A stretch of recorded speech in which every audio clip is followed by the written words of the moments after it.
and the dirty, don't mind them. If bottom belly come me, you buy them. My time don't come me, oh. Ayo aba, let me oh. Ire oh, ayo me de oh. Every day oh, showers of blessing rain on me. She na money where you want oh. I be your fair amount oh. Time me don't come oh. Ayo aba, let me oh. Happiness no give, prosperity something. I'm blessing calling oh. Ayo aba, let me oh. I should be wabo oh. Wherever we go, victory we know the finish. I need to me oh. Look, you know go run down. No more tension, no wahala. Tori all I want lay. Oh, what's it there oh. House has it all out baby oh. Ayo atalafia. No alone I won't be on the nuga if you believe oh. Shami oh, Aniko Shami oh. Amire oh. Ayo mide oh. Every day oh. Showers of blessing rain on me. She na money where you want oh. I be your fair amount oh. Time me don't come oh. Ayo aba, let me oh. Happiness no give, prosperity something. I'm blessing calling oh. Ayo aba, let me oh. Atewo ko mi aro, atewo ko mi aro. Olóríire oya ko ma ro. Èmi rè o. Oya dance the dance of follow. As you go, money go follow. Because you ask, God go answer. Ayo, ayo, ayo. Ayo si mi dele o. Ola ba mi dele. Pararara, pararara, pararara. She na money wey you want oh. I be your fair amount oh. Time me don't come, joy don't come oh. Aba, let me oh. Happiness nothing, prosperity something. I'm blessing calling oh. Ayo aba, let me oh. Ore, ore, ore, ore, aba, let me oh. وحده عد سواده ونصر عبده وعد جوده وعد ولا زاب وحده لا اله الا الله ولا نعبد الا اياه مخلصين له الدين ولو كره الكافرون اللهم صل على سيدنا محمد وعلى ال سيدنا محمد وعلى أزواج سيدنا محمد وعلى ذرية سيدنا محمد سلم تسليما كثيرا الفاتحة بسم الله الرحمن الرحيم الحمد لله رب العالمين الرحمن الرحيم مالك يوم الدين إياك نعبد وإياك نستعين اهدنا صراط المستقيم صراط الذين أنعمت عليهم غير المغضوب عليهم ولا الضالين آمين آمين آمين سبحان ربك رب العزة عما يصفون والسلام على المرسلين والحمد لله رب العالمين. أنكم فولو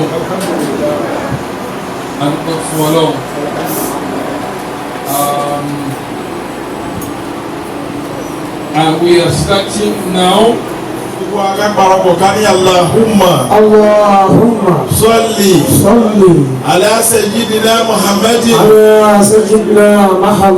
وعلى آله وأصحابه وسلم. ẹjẹ́ àjọ wílẹ̀ kan sí pé Allahumma salli ala sayyidina Muhammadin wa ala alihi wa ashabihi wa sallim. ìdí tá máa fi wílẹ̀ lẹ́kẹ́ ẹlẹ́ẹ̀kẹta ni bí ọlá nẹ́bí ní man salla alayya salatan wahida. Ànábì ní gbogbo ẹnikẹ́ni tó bá lọ́dún ṣe àsàlátù fún ànábì lẹ́ẹ̀kan ṣoṣo.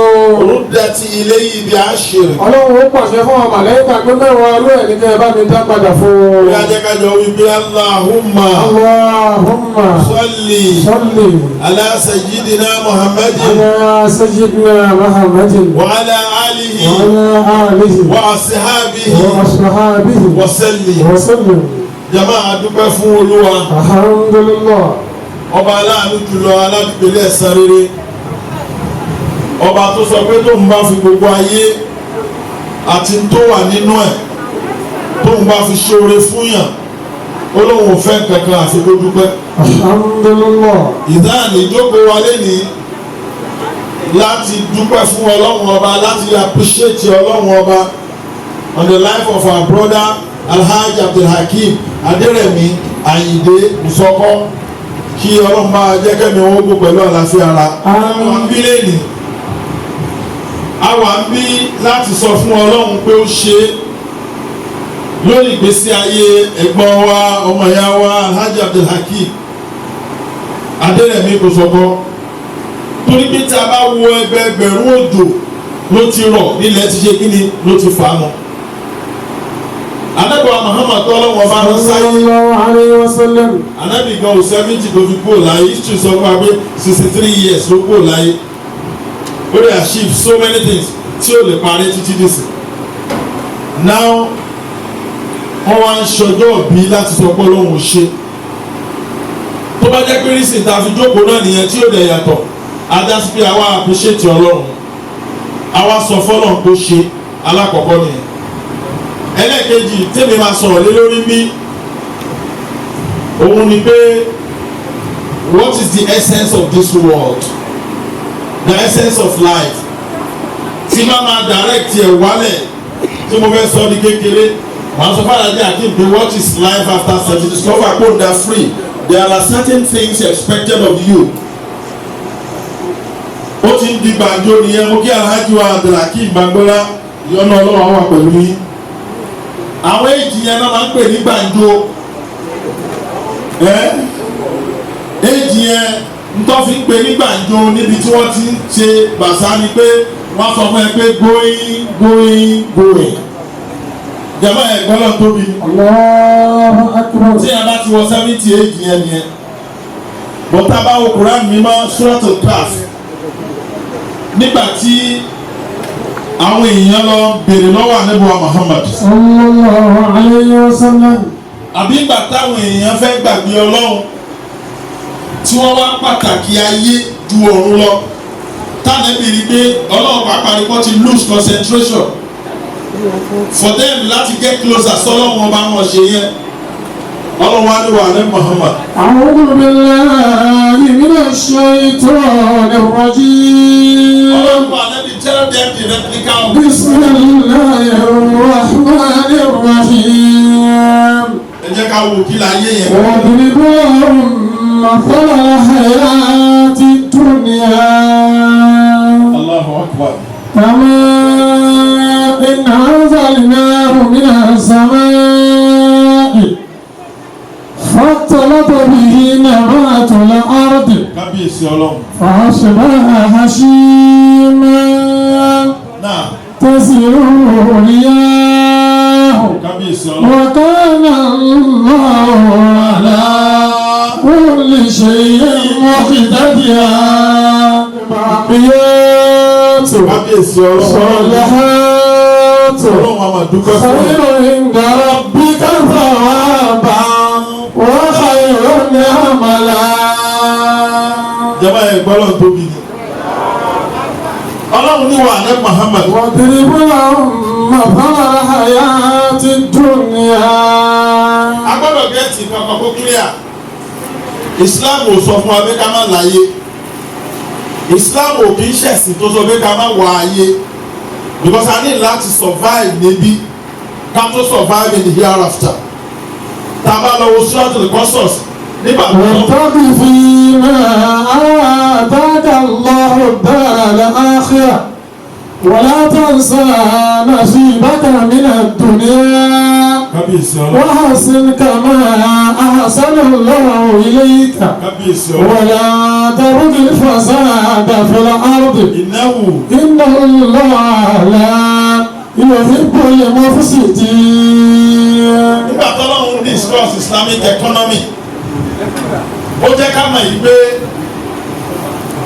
kí mùsùlùmí ó láyé kò sí aburú bẹ́ẹ̀ o tabara àwọn èèyàn tó bá ń refute ẹ̀ láyé lẹ́nu eégún wọn ṣubú sọ di style nígbà tó lọ́hùn sọ pé wọ́n tẹ́kì fi máa àtàkà lọ́hùn dára àfúrà ọlọ́hùn ní out of which I have given to you nínú tí mo ti fún ẹ tó dọ́lá láyé owó ni mo fún ẹ ní ìmọ̀ ni mo fún ẹ ní ọrọ̀ ni mo fún ẹ ní ohun tí mo expect ẹ kó o fi ṣe ni pé kó o fi wá ọ̀run kó o fi ra ọ̀run nígbà tó wá ń sọ statement yẹn lọ ó wá ní wàhálà látàṣà nasibaka mina dunya. ọlọ́run ọba ní but while you are seeking for hereafter do not forget your proportional allocation here torí pé òun wọ́rùn ní ká yí ẹ bàjẹ́ wáyé tó ń wọ́rùn yẹn náà ilé ayé òbí sáf kí ilé ayé ẹ rọrùn kó jẹ kó mú kó nírọ̀rùn kó jẹrẹ ní gbèsè bọ̀tún tọ́lá wọn bá sọ ni pé ibi tá a ti ń wáyé yìí kò gbọdọ̀ di wa lọ́wọ́ ọ̀rọ̀ tẹ bá wo àdúrà tó dáa jù àdúrà tó kó gbogbo àdúrà tán láyé tó ṣe tó tọ́ba ní kéèyàn dà níyàn kò lè ṣàdúrà yẹn àfi kó wí àdúrà yẹn. Rabbana olúwa wa. atina fid dunya hasanatan. gbogbo tó bá jẹ́ oore láyé àfẹ́kọ̀ọ́ fún wa. ẹ wò ó tó fún bẹ̀rẹ̀ ní àwọn. akhirati hasanatan. tó bá dọ̀rùn náà fún wa dáadáa bẹ̀rẹ̀. waqina azaban nar. waqina azaban nar. wọ́n jà wọ̀ náà. ẹni pé from that prayer kò sábúrú nù ká tọrọ ayé lóúnjẹ ta àwọn kan lò lánàá àwọn kan lò lẹ́nu tó bá dọ̀la àwọn kan máa lò jọba ẹ̀gbọ́n náà tóbi. Allahu akbar.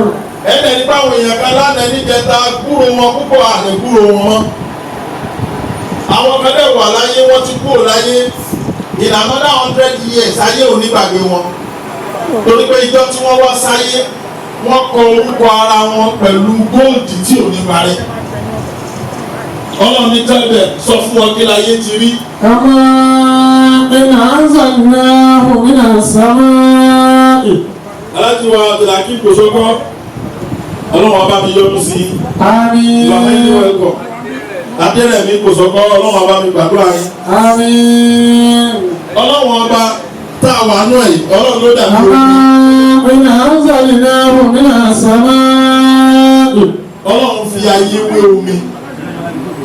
anybody tó bá use small Quran ẹni pé in so many places in the Quran tọ́lọ́run bá máa fa ayé wé nǹkan omi ló máa fi wé. now the question arise what is so special nínú omi tọ́lọ́run fi ayé àtomi tó fi wọ́n sẹ́gbẹ̀ẹ́ ara wọn. àlùfáà wa kan wà ó ti kú sí òun ló ṣe minaj bàbá yìí ló ṣe aisaru tafasir nínú tafsir yẹn ó ní ìdí tọ́lọ́run fi ayé wé omi ni pé omi ò ní permanent picture ó jẹ́ ká mọ̀ báwọn ìṣesí mẹ́ta kan ń bẹ fún omi tó lè happen anytime ó sọ fún wa pé tómi bá pẹ́ ńlẹ̀ tó bá ti pẹ́ jù kọ́lọ̀ àṣegí ni àṣejù ayé yìí barista ó kọ orin kan nígbà tó sọ̀rọ̀ ayé mo mọ̀ pé máa gbọ́ yẹn yé dáadáa nọ́ọ̀sì yẹn mo fẹ́ mú wa ìyẹn máa zinc nígbà tí baba commissioner for home affairs nígbà tí wọ́n assume duty as a commissioner lọ́dún náà wọ́n á ní kí n ṣe lecture ní Maka ní Muna mo wá ń sọ níbi lecture yẹn alájà adé ẹ̀mí kò sọ́kọ́ mo wá ń sọ fún wọn pé ní tó lànà ó ń bẹ̀ ní kòtò ẹni tó lè ní kó tọ́jú èmi làwọn. sẹ́ni pé pé gbogbo èèyàn ló dájá lọ sí. ẹni tí ó lọ́la yé ẹni tí ó ní tomorrow bàbá lókè ló lè mọ̀ yẹn next ọlọ́run ló máa mọ̀ ọ́. Jọba ẹ̀gbọ́n lọ tóbi. After àgbà tó gbò bá ti rọ̀, tóòrùn ti rọ̀, àwọn ní sáyẹ̀nsì pé kankan ní evaporation náà wá take place. Ilẹ̀ á ṣe kí ni? Á fàmù. Tí ilẹ̀ bá fàmù kí ló lọ ṣe? Nígbà tí ilẹ̀ bá fàmù, irúgbìn á jáde. Gbogbo ń tàǹjì á jáde. Àwọn nǹkan tí wọ́n ń jáde yìí tó bá pẹ́ tọ́wọ́n bá tètè gbé kúrò lóko á bẹ̀rẹ̀ sí bàjẹ́. Níbi bí tátẹ́gùn bá fẹ́ á ṣe kí ni? Àjàbọ̀. Kí lọ́wọ́ wá fi bẹ̀rẹ̀? lọ́wọ́ àlá bóyá ṣe wọ́n kí dájìlá. Ọlọ́run ní ṣùgbọ́n o alágbára lèmi ọlọ́run o ìtumọ̀ ẹ̀ ni pé mọ́kítàdìrà abẹ ni pé ó rọrùn kéèyàn máa dàgbà kí n sì ní kó má gbòòrò torí ìyàtọ̀ wà láàrin àgbà tó gbó ẹlòmíì ò dàgbà ó ń gbóni ẹlòmíì dẹ̀ ń dàgbà bó ṣe ń dàgbà sí kò gbó ọlọ́run ni mo lè ṣe bẹ́ẹ̀ fún yín ẹ jẹ́ ká jọ wá bìnrin àwa kí lọ́lọ́run ọba ń sọ òwe ló pa àpẹẹrẹ ló ṣe alájà bìlà kí màá nílẹ̀ fún kò sọ́kọ́ lójókòó yìí anybody tó bá wù wọ́n dáadáa ẹni pé nígbà tó wà ní 12, 13, 14 by the time tí ọba máa wọ 18 wàá máa realize kó fine kó tó wọ bẹ̀ yẹn needs á máa arise fún ẹ pé you need to take care of yourself o máa need láti wo pé fìlà wọn ló yẹ kí n dé bàtà wọn ló yẹ kí n wọ̀ tẹ́ ẹ bá bá wọ 20, 25 àwọn yẹn máa ń celebrate 25 gan máa lọ́wọ́ spectacular agbára wa eré yìí lè yọ máa sá títí tó máa wọ 40 mo tọ́ lọ́hùn sọ ni mo tú yìí by the time téèyàn bá wọ 40 tó bá rí rẹ̀ tẹ́kì ẹ̀ dáadáa yóò ní mọ̀ pé wọ́n wọ 40 but ẹ̀kọ́ ìjìnlẹ̀ bẹ̀rẹ̀ kò sí bó ṣe lè gbọ́ tó bá ti wọ 40 àwọn onímọ̀ jẹ́ ká mọ̀ pé aretí kí gbogbo nǹkan ti pé in terms of health in terms of everything to need láti be survive tó bá ti wá pé yìí after 40 yẹn àwọn economics pé topic náà ní the law of diminishing return diminishing returns tó o bá múra àwọn àwọn adínkù díẹ̀ díẹ̀ but àwọn èèyàn ti gbọ́ gan wàhálà lómi àṣà lọ sí Amẹ́ríkà lómi àlọ́ Ghana àwọn aging products kan wà tẹ́bí tí yàrá bá bẹ̀rẹ̀ sí lò wà máa yọ̀ àwọn multivitamins kan wà tẹ́bí tó bá bẹ̀rẹ̀ sí lò wà máa yọ̀ bàbá kan ó ti ṣaláìsí bọ́lọ̀ ń bá mi kẹ́ gbógbè òní leader house nígbà tí bàbá wa bẹ̀rẹ̀ chief káwọn ìjà kan ní ọlọ́run pé àwọn náà tó wà ní gbọ́gbọ́n bàbá musa àríyọ ni mo sọ ọ́ lẹ́mọ́ bí tára mi kù sí o àwọn èèyàn kan ń tọ̀ mí ojú mi ni wọ́n ń wò wọ́n ẹ̀mí gbọ́gbọ́n fúnra mi inú ara mi mo mọ̀ pé ti dàgbà but sometimes èèyàn lè hate lára kó má hate nínú ẹ̀mí àwọn kan wà ọdún orí wọn ló hate ìròyìn wọn fíkìrì wọn bí wọ́n ṣe ń ronú pẹ̀lú ọlọ́run wọn ju ọmọ ọdún méjìlélógún lọ jọba ẹ̀ gbọ́dọ̀ tóbi ọlọ́run wa fẹ́ jẹ́ ká mọ̀ pé àwọn kan méjì kan wà àwọn kan méjì àyà tó tẹ̀lé nìyẹn àwọn kan méjì yẹn ló ń dá wa lálẹ́ láyé tá a wà lẹ́nu èrò sí anybody tó bá engage in corruption it is either one or the other ló ṣe torí ẹ̀ ṣe tẹ bá rí mùsùlùmí tó bá completely kúrò ní agbo Islam tó lọ ṣe nǹkan mi torí ìkànnì méjèèjì yẹn tẹ bá rí yàn láyé tó bá fọgbà ọlọ́wọ́n balẹ̀ it is either because of that one or the other ọlọ́wọ́n á fẹ́ sọ position méjèèjì fún wa kí ló rí. المال والبنون زينة الحياة الدنيا. ọlọ́run lẹ́yìn rí àwọn ọmọ tàbí ká bímọ àbí ká lówó ìyẹn ló fi start ká ní property yes it's good wàlúbànú ká lè bímọ ọlọ́run ní méjèèjì dà kò sí tó tako ọlọ́run ní a máa wà méjèèjì but why ìta bá ń wá yẹn agbọ́dọ̀ wà very careful why ìta bá Hamas well start kólé ayé jọ ẹ káwà careful péjọ kan bẹ á lọ dúró níwájú ọlọ́run ní méjèèjì yẹn Zinatul hayati dunya. ọlọ́run ọba jẹ́ ká mọ̀ yìí pé ọ̀ṣọ́ ilé ayé ẹgbẹ́ ìṣìnà lè yan ọmọ ṣe tó láìpẹ́ obìnrin tí ò lè di ju àfikó tẹ̀lé obìnrin by the time tó bá dàgbà débi tí gbogbo àwọn ará ẹ ti kẹ̀ tí egun ẹ̀ náà ti dọ̀lẹ́ tí ò lè ṣe kankan mọ́ adẹni ọlọ́run àbí òní dẹni ọlọ́run. adẹni ọlọ́run. a kàn máa sọ story ní pé bàtà wà kékeré apójú náà ọlọ́run fún ní privilege opportunity láti tọrọ àforíjì ẹ̀mí gígùn wọn máa fi tọrọ àforíjì tó bá wí o wí ẹnìkan kò ní gbé ẹ àwọn kò kọ́ wà tí yàrá máa dé láyé tó ti kọjá pé ẹ mú ẹ dé àbí bẹ́ẹ̀ kọ́ àwọn àgbàlagbà ńlẹ̀ Yorùbá wọn ní tí egun bá ṣílé wọ̀ wọ́n ní ìnà kí ló máa wí fún afọ ọwọ́ bàbá ibẹ̀ yẹn kọ́ ni ẹgbà bòmí ìnà máa wí jàmbá yẹn gbọ́dọ̀ tó bí. Ọlọ́run ní méjèèjì yìí ká lówó ká bímọ ọ̀ṣọ́lé ayé ni wọ́n ara yìí fi lo ayé á sì fowó lógbà ṣùgbọ́n Alhaji Abdulhakeem Adérẹ̀mí kò sọ́kọ́ nípò tẹ́dílé ní tó ṣẹ́kù ni mo fẹ́ sọ fún yín. Ọlọ́run ní tó ṣẹ́kù sí níbi tẹ́ padé.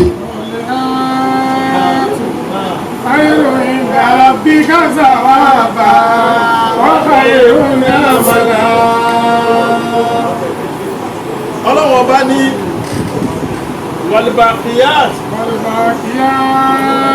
Ọlọ́run ọba ní sọ fún yín pé tó ṣẹ́kù àwọn onímọ̀ wa bẹ̀rẹ̀ sí tún tó ṣẹ́kù. Àkọ́kọ́ nu tó ṣẹ́kù fún yín ni ọpẹ́ láti sìn ín lọ títí di gbogbo ìgbà tẹ́ bá ń lò láyé.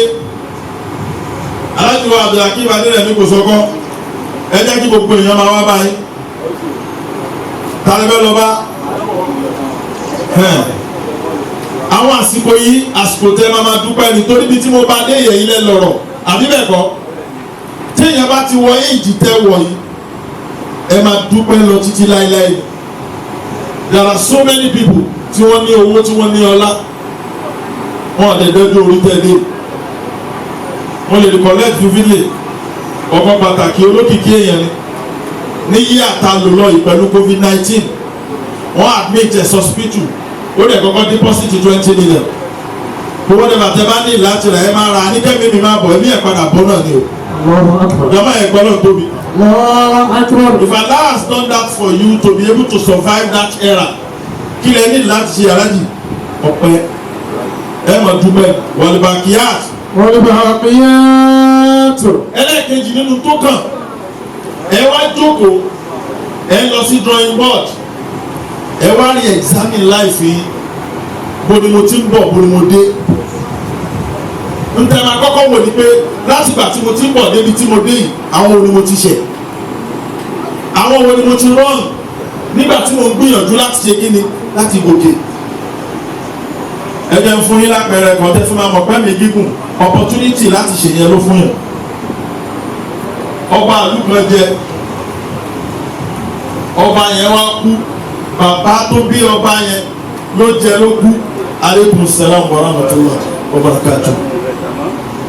Mashallah tayyib tamam kullu marhaba bikum. Ọba yìí wá kú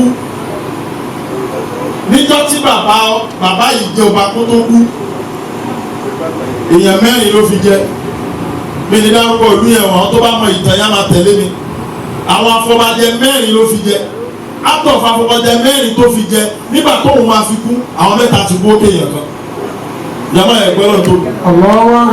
ìjọ tóun dẹ̀ jẹ yẹn wọn àtẹ̀gbọ́n yẹn lọ́jọ́ dupò yẹn ẹ̀gbọ́n yẹn ló tọ́ sí ṣùgbọ́n ọlọ́ọ̀bù ẹ̀gbọ́n yẹn ìgbà tó máa fi kú ẹ̀gbọ́n ìṣẹ́kù láyé ó wá kú ìkan náà àwọn afọbajẹ mẹ́rin ọmọ tóun bí náà wá dìde olóhùn fẹ́ jọba yàrá ẹ̀gbọ́n lọ tóbi. ọmọ yẹn wá lọ báyìí tó dàgbà jù náà afọbajẹ tó ṣẹ́kù bàbá yẹn wá sọ fún pé I would have loved to put you there ṣùgbọ́n níjọ́ tí bàbá tiẹ̀ ń jẹ́ lánàá àwọn tá a jọ ṣiṣẹ́ yẹn mẹ́rin ni wá èmi nìkan mo kù láyé àwọn mẹ́ta tó kù rátú ṣe èmi tí mo ṣẹ́kù láyé àsìkò ní fún mi láti ṣàkóso. Salihatu khayrun inda rabbika thawaban wa khayrun amala. ó wá sọ fún ọmọ ọba yẹn pé kò tí ì kàn ẹ̀gbọ́n ọba bẹ́ẹ̀ tẹ́jọ́ dúpọ̀ wà láyé wá ránṣẹ́ sí ìyẹn wá lóhùn ìjọba òun ò lówó olólòlò ìyẹn fẹ́ jọba olóhùn ìjọba ti jọba ó ti lówó olówó fọ́ọ̀sì ẹ̀ ló sọ dọba láti ṣàtúnṣe tí wọ́n ṣe lánàá ìjọba ìjọ tẹ́mi òun bá kù sọ́ọ̀lì rectify yẹn ẹ̀mí gígùn àtàláfíà tó fún yín bàkíyàtú ni pé it's for you to rectify your mistakes kò sí ẹni tó gbé ọlọ́wọ́n ọba nìkan ló gbé ọtí ọba wà sincere pẹ̀lú bó láti wà láyé táwọn èèyàn máa ń tọ́ra wọn jẹ ayé tí mùsùlùmí dẹ̀ máa ń lò ní pé ability to see where you wrong and take the correction mo kí i káàbọ̀ wá ìyẹn lànà ìfẹ́ ní ká máa ṣàdúrà pé wọ́n lọ Allahumma olúwa wa àríyìn alhaka. Olúwa dárí òdodo ká mọ̀ kó dodo ní. Màgbọ́ ọlọ́run ọba fi òdodo hàn wá ká dá mọ̀ kó dodo ní wọ́n súnkà tìbá àwọn and give us the strength to follow it. Ìtì láti go away from it. Bàbá wa Abdulhakeem Adérẹ̀mí kò sọ ọkàn èjì yẹn lẹ́dẹ̀. Àforíjì àpọ̀ lọ́dọ̀ ọlọ́. Tẹ bá sùn tẹ bá jí. Ẹ máa sọ fọlọ́run kọ́lọ́run foríjì mi ò tuntun bá ọba foríjì mi ò tuntun bá. Alọ́lọ́run foríjì mi ò tuntun bá ọba foríjì mi ò tuntun bá. Ẹ̀ṣẹ̀ tí mo ṣẹ̀ tí mo máa kó kéré àti tí mo ṣẹ̀ tí mo máa kó tóbi. Ẹ̀ṣẹ̀ dárò ké lọ́dọ̀ sàtíyà.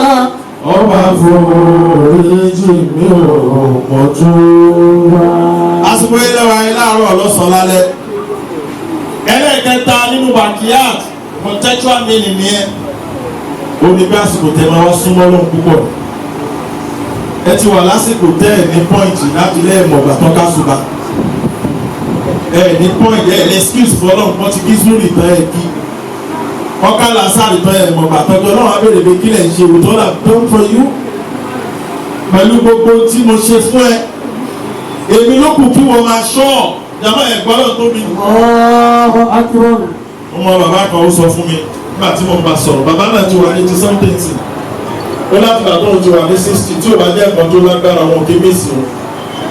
Ó láti gbà tóun ti wà ní 60 tóun fowó 80 tó kọjá ó lóun sòrí láì lálùwàlà. Wọ́n á ní kí ló dé. Ó láti náà sọ pé tí yàn bá fẹ́ sùn kó tọrọ àbò lórí ọlọ́run. Kó ṣàdúrà pé wọ́n ọlọ́run ohun tí mo fẹ́ sùn yìí protect mi. Tó bá dẹ̀ pé mo fẹ́ gba bẹ̀ lọ́dọ̀ ẹ̀ náà ní jẹ́ kó dìrọ̀. Olùtòwú jẹ́ bá ní case baby mímọ́ lòun fẹ́ wà pẹ̀lú ọlọ́run ọba tó dà. So this is time láti súnmọ́ náà púpọ̀ lórí gbogbo tó ṣe fún yín tẹ́ bẹ̀rẹ̀ sí dúpẹ́ fún tẹ́ bá dúpẹ́ fún jẹ́ máa bẹ̀ẹ́ kó má jẹ́ kí kankan bàjẹ́ lójú ẹ̀ ní jọmọ ẹ̀ṣẹ̀ àmì náà. Àmín. Ọ̀gbọ́n ní wà nípa ìyá tù. Sọ̀lẹ̀ àtọ̀ ayọ̀ ìdá bí káfà wà bá wọ́n ayọ̀ náà mẹ́la. Allah has done so much for you. Ẹ̀kọ́ even àsìkò yìí sàrà tí ọba ṣe ń bẹ̀ dọ́gbù ní ìjọba ẹ̀gbọ́rọ̀ tó rí.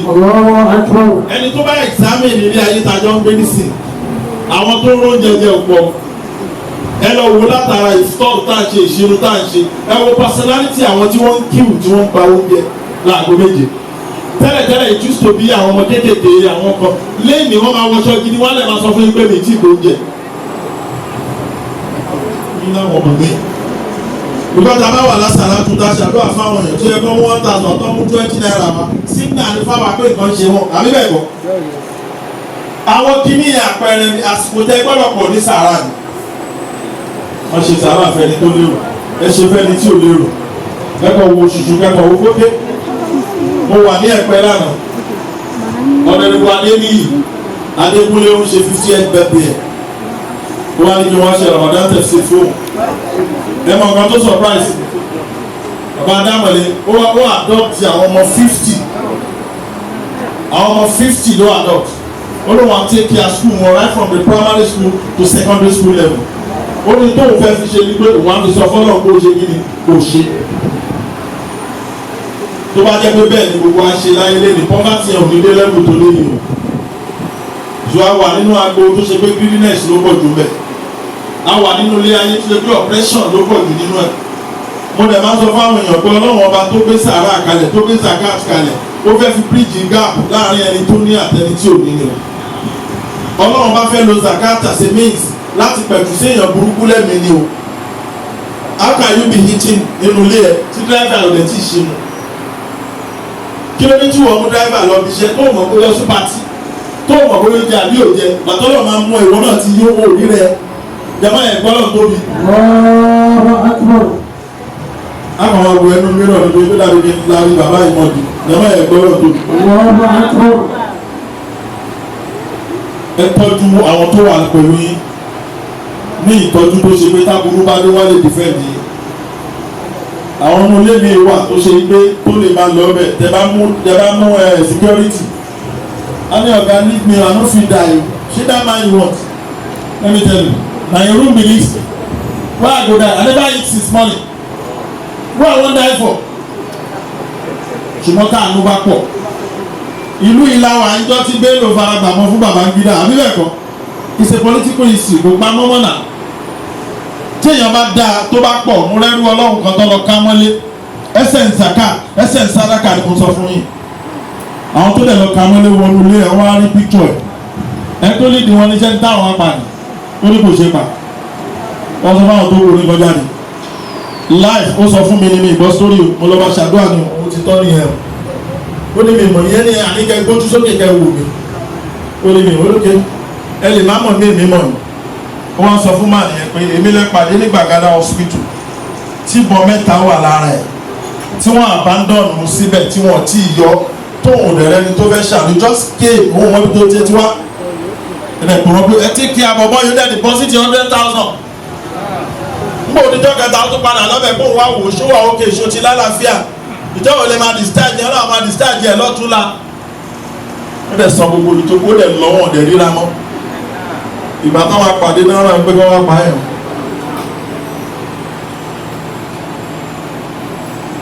ó wá sọ fún pé you know what ẹni visa ló ní visa leave the country tomorrow ó ṣe escape ní ẹ̀ wọ́n tó wá yanjú ẹ̀ jẹ́mọ̀ tí o bá ṣe sàárà ṣẹ́wọ̀n pẹ́jọ́ ẹ̀ ti kú. wọ́n ní àmì lọ́ alẹ́mi ní ẹ ṣe dáadáa pẹ̀lú dẹ̀ra ọlọ́run tó bá fún yín lọ́lá fún yín lágbára ẹ lò dáadáa ọ̀fà láti náà fi ìlú ẹ má yóò bọ́ lọ́wọ́ yín o ẹ má lọ ọlá ní ìlú tọ́lọ́wọ́ obìnrin tí òfin ní tọ́ sáwọn ọmọ yín o torí fàkọ́ láti sáà láti àǹkáwò fàkọ́ lámà sáà láti àǹkáwò ìfàádà ti ilé yìí ó kéré nígbà tí àwọn máa ń ṣe ọlá lò tó máa bọ́ lọ́wọ́ ẹ̀ tó máa padà sọ́dọ̀ ẹ̀ tó bá ní problem àwọn ẹbí ẹ pọ̀ ẹ̀yọ́ tọrọ kí wọ́n wà kó wọn káwọn wà kó ẹ̀ náà kí alájú wa abidjali ìlànà máa ṣàwọn ìyọnu ọlọ́run kó wọn bá yín pé fahadà kọsà inshallah ọlọ́run wa bá mi kún yín bàbá wa yẹn ló sọ fún mi kó wá wà nípò probably you are being given an appointment àbókò wà nípò ọlá àwọn ọ̀tá ẹ̀ tó ọ̀fẹ́ kó débẹ̀ wọ́n á dá gìrìgìrì wá báyìí pé ẹ ràn mí lọ́wọ́ orí tó bá ronú dáadáa wàá mọ̀ kọ́ lọ́n ṣoore fún ẹni o the best bet fún ẹ láti dúpẹ́ fọlọ́run at that time òun ni kò ṣoore yẹn fún ọ jọmọ ẹ gbọ́ lọ tóbi torí tí o bá fi sí position bẹ́ẹ̀ kí lẹ fẹ́ ṣe pẹ̀lú gbogbo wàhálà yẹn náà tó bá jẹ́ pé ìlú oníkẹ́ lọ bá wọn kí lẹ fẹ́ ṣe wàlúbà kí á tún sọlẹ̀ á. sọlẹ̀ á tó xayọ̀ ìgbà bí káfọ́ àbá wọ́n xayọ̀ ní àmàlà. nùbà kí á tó ṣẹ́kù tẹ́ bá dúpẹ́ tẹ́ ṣàdúrà tẹ́ ṣe sàrà tẹ́ máa wá bẹ lẹ́ni tó máa gbọ́ wá sí tó máa gbọ́ lọ́run ṣe fàájì. You got to learn more about your religion so you be able to get more closer to your God. Tí o bá dàgbà tí o bá nímọ̀ nípa ìsìn àgbà wo ló wá dà tí wọ́n lọ́wọ́ bá òpèrè ẹ̀ ní nǹkan tọ́jọ́ bá àgbàlagbà lọ. Ìyẹn máa ń sọ fáwọn èèyàn pé inú wàhálà ta ní Nàìjíríà lélẹ̀ àlámọ̀rí ẹ̀sìn àti dáadáa wọn fà. Àwọn yẹn wá ń fi fáírò wọ́n wá fi ń ro làákàyè wa. Bẹ́ẹ̀ gbogbo táwọn dẹ́ mọ̀ táyì pé wọ́n láǹfà ìgbogbo ẹ̀rọ ti translate English o. You can take so many of it. There are so many books online to bring so many topics. You can just buy. Adẹ̀dẹ̀ wà á dẹ̀ mọ fatuwa wà á mọ kí lọ sọ. Bọ̀dọ̀ ní pẹ́lẹ́ nìyà too busy láti lẹ́yìn religion wa. Àwa gbèbè sí ayé wa láwọn afáà lọ kọ́ máa dictate ẹ̀. Ìyẹn ló jẹ́ ká ní so many people tí wọ́n ń da làákà ìwà rú lọ́wọ́ lé. Sòtí yàrá ti wá dàgbà bàbá wa kan bí àti ẹ̀ lájọ lọ mọ́kà. Mọ́kà tẹ́mi àti ẹjọ́ lọ is about 8 years ago ó rẹ̀ ti 70. Ní kí ló ṣe? Ó wà ra tafsir nínú tafsir tí wọ́n translate to English ní Madina. Ó máa wà nù bag about 10 copies. Ó wà rà mo ní kí ẹ fẹ́ fi ṣe. Ó lóun ò ṣiṣẹ́ fẹ́ nìkan kan mọ́ Ọlọ́run ló fẹ́ ṣiṣẹ́ fún sí. Ó ní mo máa kà wọ́n díẹ̀ díẹ̀ màmá get àwọn commentary yẹn màmá get kí ni ìtumọ̀ ẹ̀. Ó ní tó bá ń mi lójú màá dẹ́ pè é. Ẹ máa bá tó máa ń ṣe. Ó lè send message mi alájà kí màá want to call you by 4 o'clock. Mo ní àwọn ìtumọ̀ kan tí mo fẹ́ béèrè. Tó bá dẹ̀ ti di 4 tí mi kálásá ìtàn máa pè wọ́n pé dáàdi ríà. Wọ́n sọ pé mo ka bí kí ni méjèèjì ṣe dọ́gà. N tó gbogbo ẹ̀fà yé ń ṣe nìyẹn o. Ẹ lè lọ pàtì ẹ wà láàrin àwọn èèyàn yìí ìdùnnú ló máa ń jẹ́kẹ́ mi wò. forbidden things tọ́wọ́ ọba aláàgbọ́dọ̀ ṣe kí ni àgbọ̀dọ̀ níbẹ̀ those are the ways láti sọ fọ́lọ́run kó ṣe o tó bá lẹ́ndìn ẹ̀mí tẹ lálàáfíà dìwò yìí tó wá jẹ́ pé pẹ̀lú èjì náà ń tọ́lọ́run fẹ́ lẹ̀ ń ṣe ẹ̀ ń sọ fọ́lọ́run ẹ̀ ń blame ẹ̀ ní bí I don't deserve it tọ́wọ́ ẹ̀ gbọ́dọ̀ tó. wọ́n bá kí á tó. tó bá jẹ́ pé tiẹ̀ lẹ́ ń ṣe sọ̀rọ̀ خير عند ربك ثوابا وخير عملا. Ànábì Muhammad sallallahu alayhi wa sallam. Ànábì ní nǹkan méjì máa jẹ́ kẹ́mi ẹ̀dá ogun kí ni alákọ̀ọ́kọ́ tó sọ Ànábì ní ìwà dáadáa tí a bá níwà rẹ̀ ẹ̀mí àgùn tọ́jú ara tọ́jú ẹbí àwọn tó tọ́jú yàn nífẹ̀ẹ́ gbogbo o kódà àwọn tá a mọ̀ tán burú tá a pè lé náà sí ẹ̀wọ̀n tí ń pa láàánú wọn gbogbo ọmọ máa ń ṣàdúrà dúdú má pa láàánú ṣé bó jẹ lára ẹ̀ ní parasite ẹ̀ nìyẹn náà Yorùbá nílẹ̀ Yorùbá ní pàpà ń parẹ́ olóhùn pàjá kò mọ̀ bí tájá bá ti kú òun máa kú pàpà yẹn parasite ni and it's living on the dog ẹni tó gbé tó bá jẹ tó mú lára yín kò ní fẹ́ kí nǹkan kan ṣe lifestyle yìí gbọ́dọ̀ change ẹ ti wo ẹgbẹ́ àgbà ó sọ fún yín gbàtà fẹ́ bẹ̀rẹ̀ pé èjì yẹn èjì going jọba yẹn gbọ́dọ̀ tó wọ́n bá ti wọ 70 ẹ máa tẹ̀ jẹjẹ gbogbo tẹ bá mọ̀ jẹ tó dùn yẹn ẹ máa farabalẹ̀ fún ẹ máa release ẹ díẹ̀ díẹ̀ God bless you ọlọ́wọ́n bá mi pẹ̀lú yìí àwọn nǹkan yẹn máa filẹ̀ díẹ̀díẹ̀ ọba ní kí ló dé á ní mo ti dọ̀rẹ́ Ọlọ́run tọ́ba ní kí ló kó dàbẹ́ sí wàyí omi yóò gbọ́dọ̀ pọ̀ ju bó ṣe yẹ lọ́mọ́ omi gbọ́dọ̀ pọ̀ àtọ́jú ara to anything in excess you just have to take care of yourself mo bá yín bẹ lọ́wọ́ ẹ̀ ní mọ̀ bànújẹ́ láéláé gbogbo jàmá yẹn wá bá mi tẹ́wọ́ kí n ṣàdúrà fún wọn. lẹ́jọ́ ẹ̀ dẹ̀ máa ń come up every year mo dẹ̀ ti fún wọn ní wẹ́ẹ̀dì mi pé I will be there máa fi Suratul Fatiha máa fi bẹ lọ́wọ́ fún yín ọlọ́kùn wọlá tí Suratul Fatiha yẹn kú sínú mo ka àdìsí kan lọ níjẹta Ànábì ní wa ma kana minkum yuridu an yukallima rabbahu biduni tarjuman. Ànábì ní ẹnikẹ́ni tó bá máa bá Ọlọ́run ọba rẹ̀ sọ̀rọ̀ tí ò ní sí pé òun fọ̀ láàrin òun àtọ́lọ́ wọn. So interpreter between you and your God. Ànábì ní falyaqra'ul Fatiha. orí tó ń lọ ọlọ́gbà Suratul Fatiha. ẹ máa fẹ́ bọ́ Ọlọ́run ní gbólóhùn tẹ́lẹ̀ fẹ́ kó máa dá yín lóhùn Fatiha ní kẹta. Àdìsí sahih ni ó wà ní Sahih Buhari. ó ní ìdá kọ́lá là ábùdú alhamdulillah. nígbà tí ẹrú bá sọ gbólóhùn mo dúró ọpẹ́ fún Ọlọ́run ọba. Ọlọ́run adé máa fèsì fúnra rẹ̀ pé abídà ní àbùdí. ẹrú mi ní dúpẹ́ fún mi yìí. Alhaji Abdulhakeem kò sọ fún abẹ́rẹ́ ní àyèdè tó èmi ló dúpẹ́ fún báyìí kí mo wá ti ṣe. tó bá tún sọ pé Ar-Rahman Ar-Rahim. ìwọ lọ́ba àjọká ayé ìwọ lọ́ba àṣàkẹ́ ọ̀run. Ọlọ́run ni asna aláyà àbùdí. èmi lẹ́rú mi yìí báyìí. pírèsì báyìí tó wípé ẹ ti kọ́ àbí mi wá ti bẹ̀rẹ̀. tó bá tún ní Màlíkì ìyàwó mi dí. ìwọ náà lolùkápá ọjọ́ ẹ̀san. àdìsí yẹn lọ́wọ́ a sọ pé màjádà ní àbùdí. ẹrú mi ní gbébi tóbi yìí. láàmì ìdẹ̀ ní jẹ́ kí wọn náà kéré. ìyẹn ló máa bá débi tó sọ pé iyyaka na'budu wa iyyaka nasta'in. ìwọ la máa sìn ọ̀dọ̀ rẹ̀ sì náà máa wá àrànṣe wá. Ọlọ́run àwa ni adábẹ́ ìní wà bí náà àbùdí. àdéhùn yìí ń bẹ láàrin èmi àtọrú mi. ìwòláwù máa sáhàlà. gbogbo tí wọ́n fẹ́ èmi Ọlọ́run ti yọ̀ǹda fún un. ẹ wá bá mi tẹ́wọ́.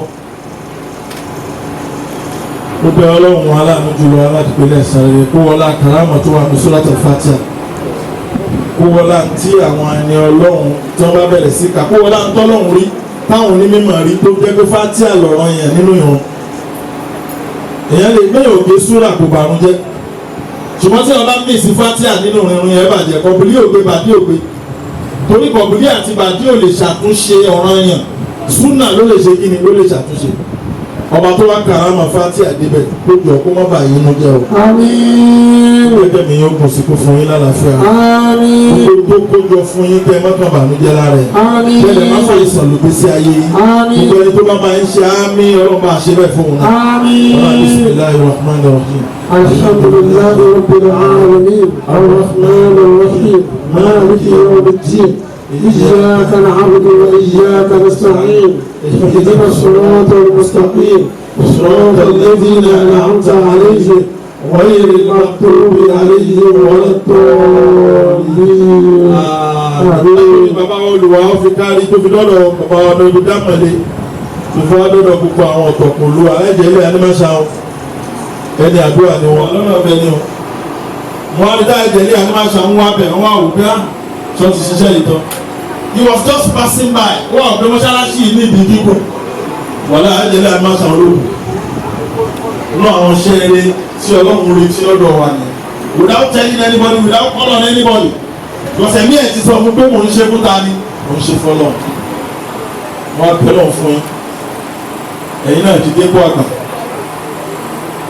mo ṣàdúrà ẹ̀ ní mọ̀bà mi jẹ́ láyé ọba tí òfin yín pamọ́ lánàá òfin yín pamọ́ nígbẹ̀ta ẹ̀ ní dẹni àná o gbogbo tẹ bá béèrè lọ́dọ̀ ọlọ́run ló fi lé yín lọ́wọ́ oníkàlùkù wa náà náà bishop gan ọlọ́mọṣẹ́ àjẹ kárí aláìsẹ̀ mo ṣàdúrà fẹ́yìn màmá wa mi ìgbóyàn yín kéré ọlọ́run bá mi gbàdúrà yín ọlọ́run fẹ́ ọlọ́run bá mi ṣe bẹ́ẹ̀ fún ọlá Suratul Fatiha lẹ́ẹ̀kan sí. Bismillahir-Rahmanir-Rahim alhamdulillahi rabbil alamin ar-Rahmanir-Rahim مالك يوم الدين إياك نعبد وإياك نستعين اهدنا الصراط المستقيم صراط الذين أنعمت عليهم غير المغضوب عليهم ولا الضالين. ẹ jẹ́ ká ṣe wà tí ní ẹyọ kan fún ìlú Èkó àti Nàìjíríà níbo mi o wáyé tí mo fi pe nílùú Èkó àti Nàìjíríà Lagos sì mi ní Nàìjíríà gbogbo ìran tó wà láyé ló lẹ́bí lẹ́kọ̀ọ́ wọ́n dá gbogbo ẹ̀jọ́ sí ìyẹn ló fà á tẹ́ pé facility tíjọba ń ṣe lẹ́kọ̀ọ́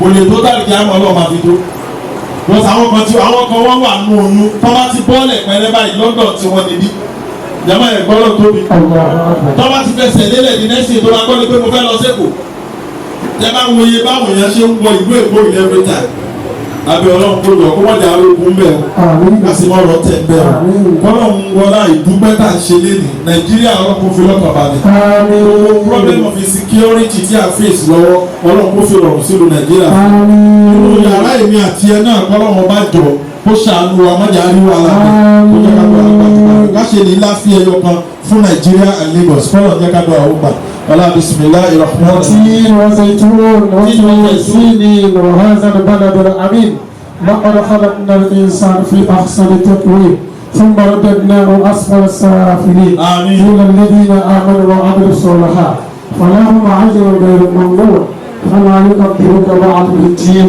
أليس الله بأحكم الحاكمين. اللهم صل على محمد وعلى آل محمد وارحم محمدا وعلى آل محمد وبارك على محمد وعلى آل محمد كما صليت ورحمت وباركت على سيدنا إبراهيم وعلى آل إبراهيم في العالمين إنك حميد مجيد سبحان ربك رب العزة عما يصفون والسلام على المرسلين والحمد لله رب العالمين صلوا على النبي الكريم. شكرا لك يا شيخنا جاجا شكرا لك يا شيخنا جاجا علمتنا أدبتنا بالقرآن علمتنا أدبتنا بالقرآن أنا إلى ما فيه خير وسعادة أبدية لشيخنا وسعادة أبدية لشيخنا شكرا لك يا شيخنا جاجا شكرا لك يا شيخنا جاجا علمتنا أدبتنا بالقرآن علمتنا أدبتنا بالقرآن. adúpẹ́ fún Ọlọ́run. alhamdulillah. adúpẹ́ fún Ọlọ́run. alhamdulillah. adúpẹ́ fún Ọlọ́run lẹ́ẹ̀kan sí. alhamdulillah rabbil alamin. Ọlọ́run kó gba ọpẹ́ wa. àmín. Ọlọ́run máa ń gbà ń wa. àmín. gbogbo tá à ń ṣe ta fi wá ju Ọlọ́run ọjọ́ tí a bá fẹ́ pèsè Ọlọ́run má sọ pé ò rán wa iṣẹ́ Ọlọ́run. àmín. má sọ pé ò rán wa iṣẹ́ Ọlọ́run. àmín. a bá ẹ̀kọ́ wa pàtàkì the tough man kéèyàn tough ó yàtọ̀ sí kéèyàn wicked àwọn ẹlòmíì wicked wọ́n jẹ́ èèyàn tó ń kú ṣé èèyàn náà sẹ́yìn wọ́n pa toughness mọ́ wickedness bọ́ Abdulhakeem Adérẹ̀mí Àyìndé kò sọ́kọ́ àbí abẹ́kọ̀ Masha Allah. ẹ sísà He is a tough man.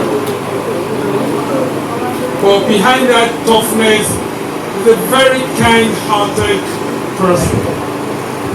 Ọlọ́run kò jọ má jẹ́ kí a máa padà sí àbúrò. Àmín. Ẹ wá o, excuse me. I'm in control and I have to give order. And the order is ẹ jẹ́ káwọn ọ̀sẹ̀ máa wá kí ní fara wọn. Yàtọ̀ sí kábíyèsí náà fi dé anybody tó bá ní kó kí bẹ́ẹ̀ wọ́n kó wọlé àná Muhammad. Akíyà fáwa Fadilatu Sheikh Abdul Hakim. Ìjọba gbọ́ ayé ẹ̀tọ́. Tó ń wáyé ọlọ́jọ́ máa wáyé. Bẹ́ẹ̀ ṣe ń wí káwọn ayé láǹfààní bẹ́ẹ̀ ọlọ́jọ́ kó lọ kala rẹ̀ yìí náà. Ẹ̀dá ìlà ìlọ́gbà. Bàbá wa tí akéré wọn wá sí bílẹ̀ ìlú tí wọ́n ṣe 70 ọlọ́jọ́ kí wọ́n ṣe 80. Gbogbo àwọn akáwà ń bí náà ká wá bá wọn ṣe 80. Ọlọ́jọ́ kí wọ́n ṣe 90. Àmín.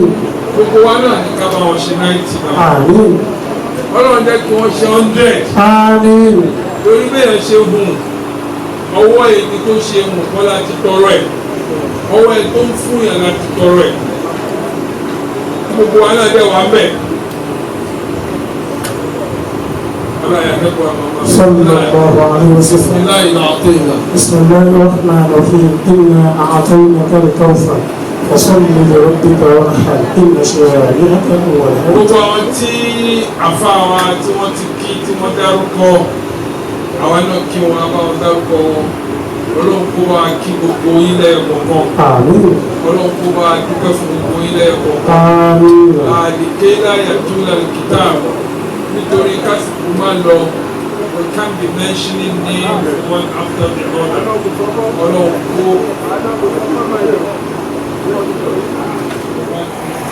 Àmín. Bí èmi wá ṣe kù tó dẹ́kọ̀ọ́ wá ìpẹ́. Àmín. Bí àfọ àwa àgbẹ̀kàdé ó wá àṣírà tó kọ́lẹ̀ kí a fi sẹ́gmẹ́ntì ilé kọ́lọ̀ fún wọlé àtẹ́gbọ́ kápẹ́ owó àmàkàrí náà. ويا ربنا في أرضي وسمائه ويا رزقنا في أرضي وسمائه ويا معبودنا في أرضي وسمائه عبدنا لا تسلكنا بسمائه وإنا وشدة سواتنا يا بدائه يشق علينا عشقنا لقائه يأتينا يقول فلا كانت الدنيا. بسم الله أعوذ بالله من الشيطان الرجيم. بسم الله الرحمن الرحيم. تبارك الذي بيده الملك وهو على كل شيء قدير الذي خلق الموت والحياة ليبلوكم أيكم أحسن عملا وهو العزيز الغفور الذي خلق سبع سماوات طباقا ما ترى في خلق الرحمن من تفاوت فارجع البصر هل ترى من فتور ثم ارجع البصر كرتين ينقلب إليك البصر خاسئا وهو حسير ولقد زينا السماء الدنيا بمصابيح وجعلناها رجوما للشياطين وأعتدنا لهم عذاب السعير وللذين كفروا بربهم عذاب جهنم وبئس المصير إذا ألقوا فيها سمعوا لها شيئا وهي تفور تكاد تميز من الغيظ كلما ألقي فيها فوج سألهم خزنتها ألم يأتكم نذير قالوا بلى قد جاءنا نذير فكذبنا وقلنا ما نزل الله من شيء إن أنتم إلا في ضلال كبير ما كنا في أصحاب السعير فاعترفوا بذنبهم فسحقا لأصحاب السعير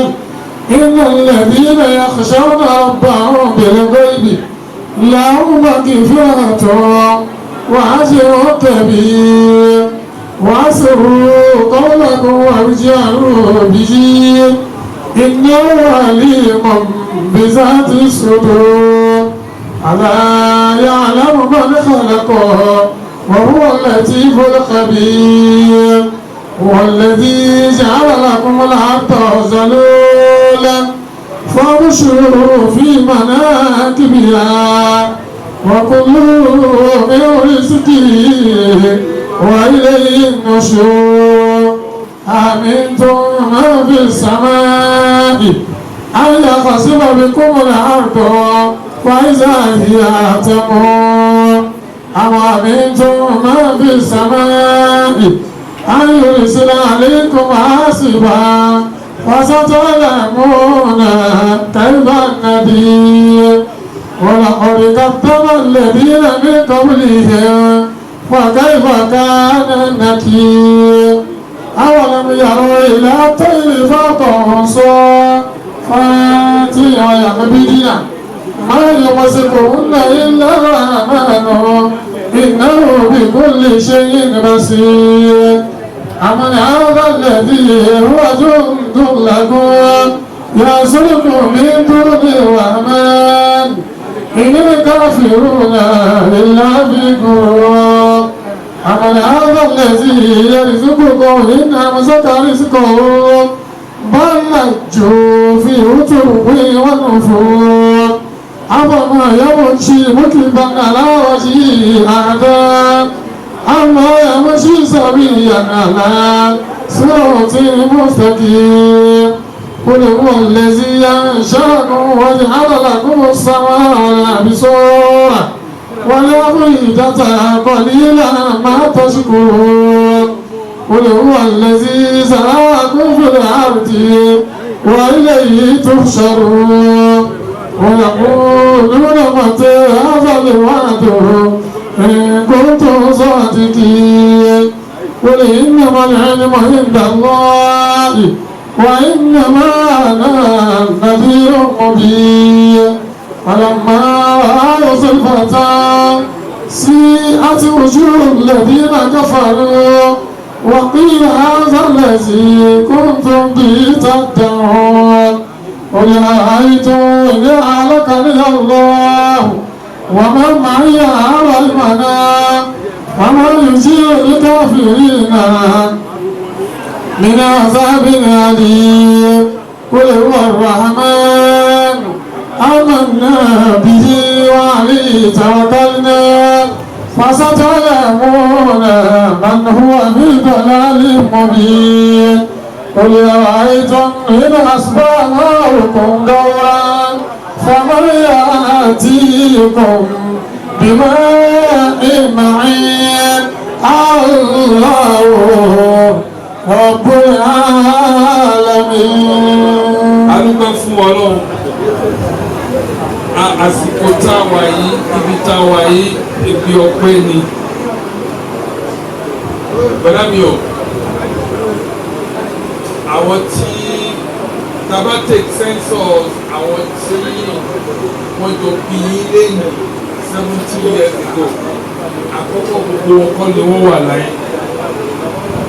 Ẹlẹ́ẹ̀kejì gbogbo wọn kọ́ ni ọ̀rọ̀ wọn rí bí wọ́n ṣe fẹ́. Ẹlẹ́ẹ̀kẹta gbogbo wọn kọ́ ni wọ́n wà lálàáfíà.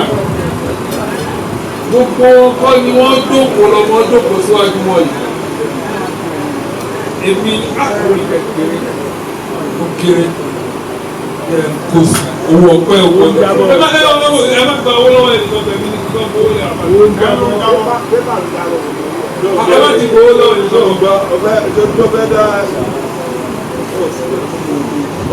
Orin. Èmi ni owó ọpẹ́ tèmi ṣe.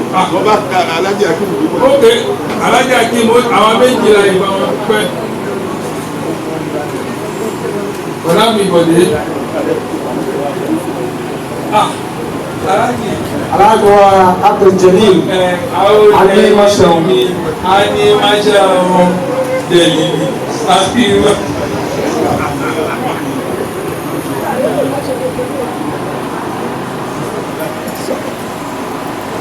Mọ́mí wa.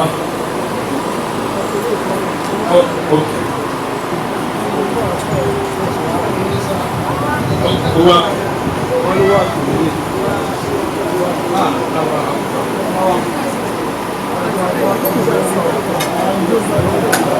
Kéèyàn máa rò pé kò ń gbowó ilé èmi máa ń gbowó àfáà nílé tàbá dé ta owó àpèjì ilé.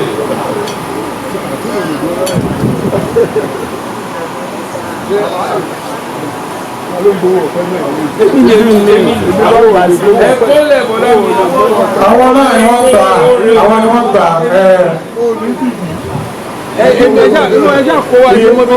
àwọn àfáà náà ni wọ́n bá gbà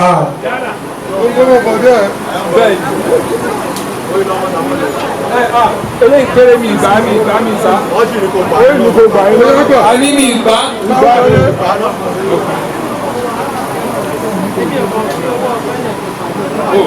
Wọ́n fẹ́ san owó èrè owó apàtìrà owó kí ọmọ.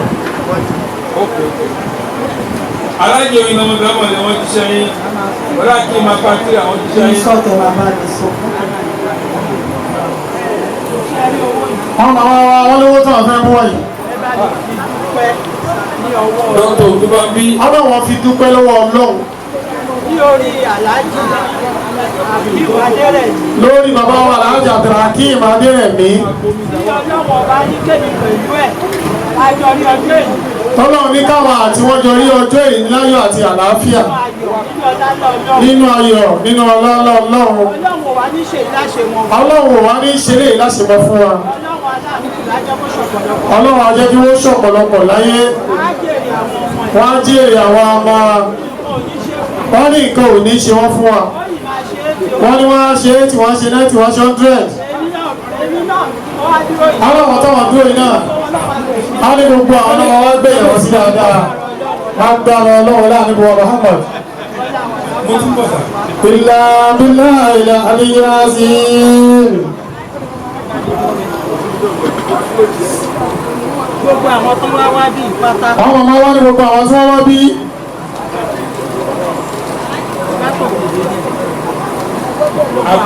Gbogbo àwọn tí wọ́n wá bí látòkè délẹ̀ ní ire orí eré tèmi. Wọ́n ní gbogbo àti gbogbo wọn. Wọ́n ṣọ̀pọ̀lọpọ̀ ọdún láyé kí nǹkan má ṣe wọ́n. Wọ́n jèrè àwọn ọmọ wọ́n ti délé wọn. Wọ́n padà sílé láyọ̀ àti àlàáfíà. Aláàbáríkà níbi wọ́jú Ọlọ́run.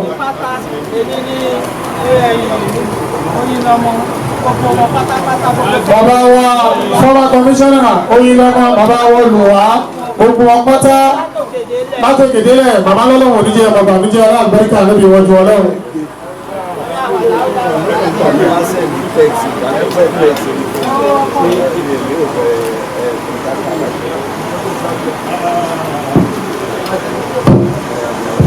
adúpẹ́ fún Ọlọ́run èyí tí ó kì í sí o ní pé oníṣẹ́ ẹjọ́ ń bọ̀ message from the children wọ́n pe Adébímpé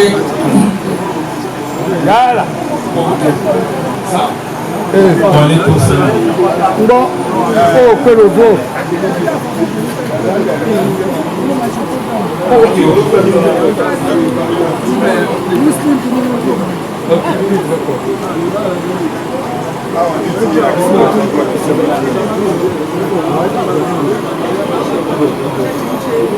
No, no, I should. Okay,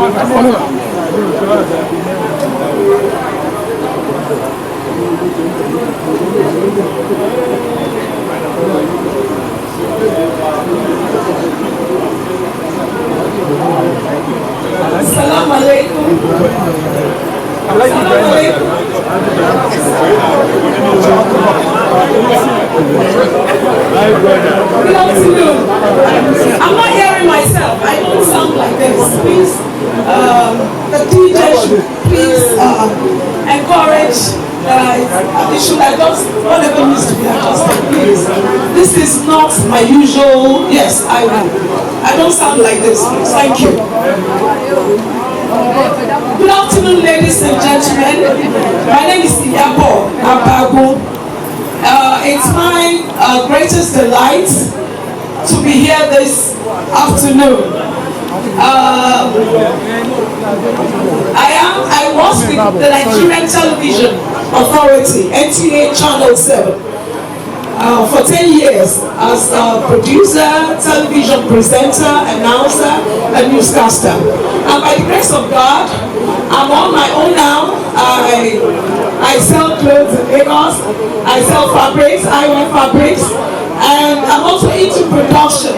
This is what I love to do. I love presentation. There's a saying, normally broadcasters are born, we are born. Broadcasters are born, they're not made.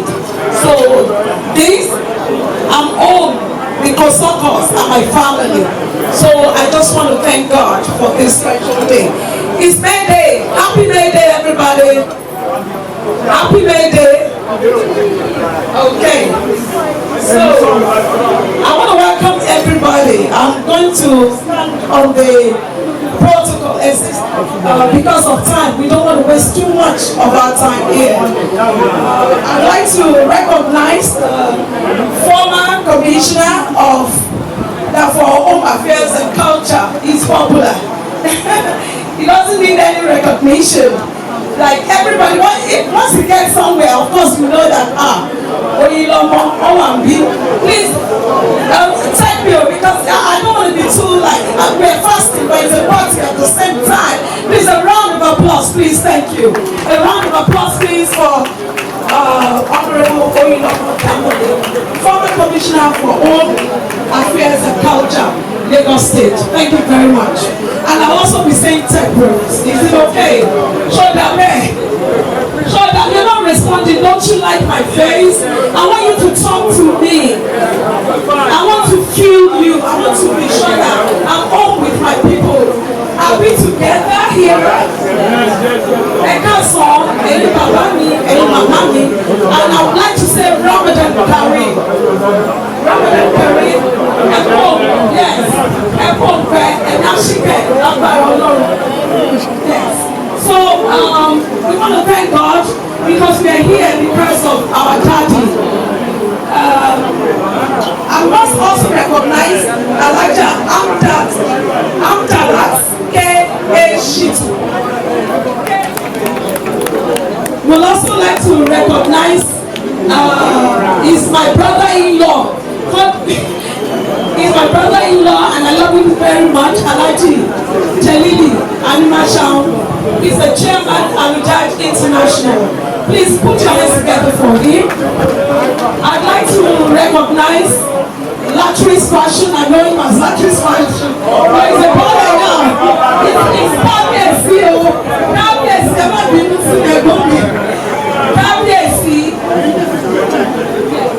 I'd like to recognize him as well. Thank you very much. I also like to recognize our brother Alaji Bode. You're welcome. Thank you very much.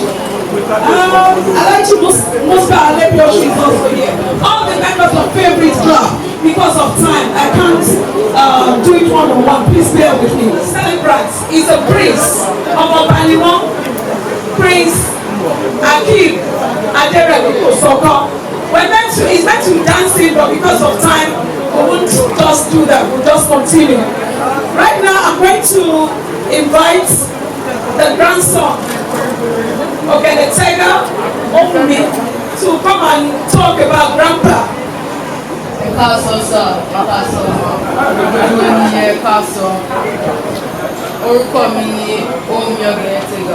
I'm the grandson of Alaji Aderemi Akeem Osoko.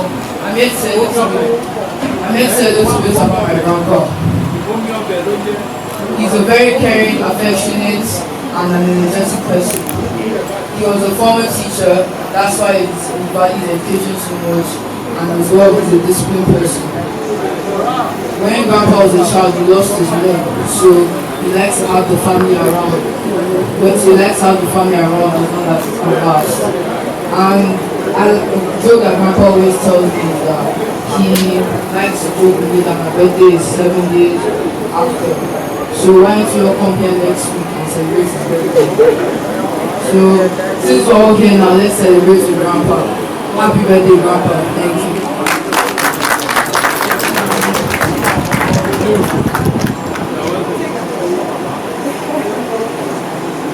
Put your hands together for him. A round of applause for Tega, please. Thank you very much.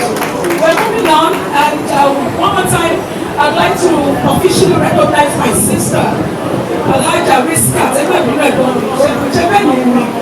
Yes, Olori Riskat Adams. Please put your hands together for her. Thank you very much. Yes, and I'm like, behind every successful man, there is a woman. Please help me celebrate the celebrant's wife. Hello, the wife of the celebrants.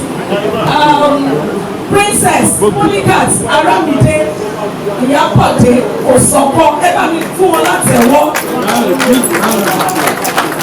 Can you see her? Beautiful. Look at her.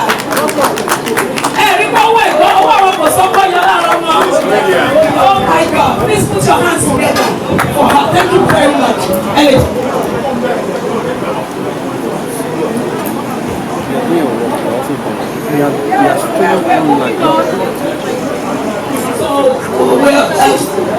Zoom is already put in place so that they can actually talk to every one of us here and wish Daddy a happy birthday. Yes, Adebipe Osoko is live in Nigeria. Please put your hands together for her. Thank you very much.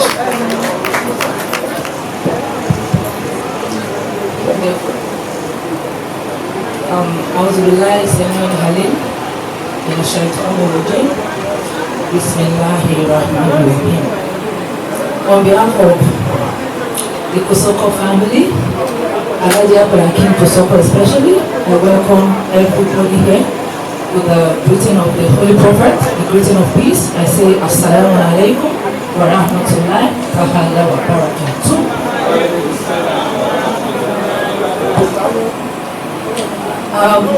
First off, I was told I would be given a message, a short message for Daddy.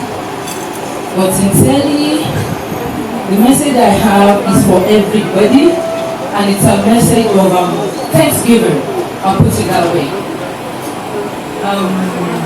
How would I put it? I remember 10 years back, I was in Daddy's compound, saying the same thing. So with that, I say Alhamdulillah. I'm here alive, ill and healthy. Daddy is here, sound, basking, finer than 10 years back. Please say Alhamdulillah on Daddy's behalf, please. Then when you look at it, 10 years back on Daddy's 60th birthday, we never had some additions to the family. We had grandchildren then. But now I know we have like 2 more within 10 years. And in some families, you would have noticed 2 would have left, 2 would have gone. And definitely some of Daddy's friends that were at the 60th birthday are not more alive. The ustaz that gave the first lecture while we were seated said what he wanted from Daddy from now on should be message of Thanksgiving. I said within myself when I heard him, this man knows why I'm here. So while I'll be chipping in so many things, I would want everybody to please say Alhamdulillah, Alhamdulillah, Alhamdulillah for Daddy. Because I remember after his 60th birthday, he had a robbery attack sometimes, somewhere in a Butimeta. He could have taken his life. Look at my father, shining and glowing, basking in Allah's Rahman rings. Alhamdulillah. He could could have been anybody that lost his life that time. For that alone, I say alhamdulillah. The entire Kusoko family, we are grateful. We thank everybody here present. Thank you all for honoring us. We can't do this alone. So, and then, what I'm told to do is just to give a short message about him. I remember the last time I got it. What is it that we don't know about Baba Kusoko? Everybody knows it. One thing I want to pick out. I remember his 60th birthday. Alaja Ali from Ishike. Okay? Last 10 years ago, she was supposed to say something, then she said, Baba Kusoko. If you want to say Baba Kusoko, he said, Baba Kusoko. But gladly today is accepting Baba Kusoko. Gladly, then is accepting Baba Kusoko.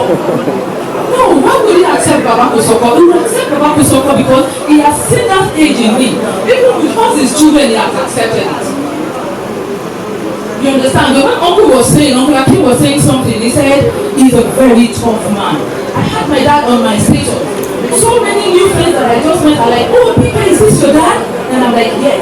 Some in the US are like, is this your dad? Yes, it's my dad. And I'm like, he's a very tough man. He's a very tough man. The moment you see Jackie Kusoko appear, the first thing that comes to you is tough. But behind that toughness is very, very gentle and nice. Daddy is a very lovely person, but tries to hide behind it. To let people believe I'm tough. Even there's so many things like that. There was a time he beat me while I was young in my junior school days. And I felt he felt more than normally going to be a problem. He took me to the wedding house. He beat me that day mercilessly more than promotion, no deserve it. I don't know much. He was with Uncle Mayor that day. I'm not Uncle Mayor. Leave him at Nibadan Street. Leave the photo. One not big one. Uncle Mayor himself was like, I can go to school. But Daddy felt bad. He dropped me in Abeokuta, Ogun State, and my father came back the other day. He came back the other day, not to tell me sorry, but to show remorse. How did he do that? School shoe, no foul, at the passport photograph, Tony Kiwaya. He now brought another shoe. I worked for me in the school library.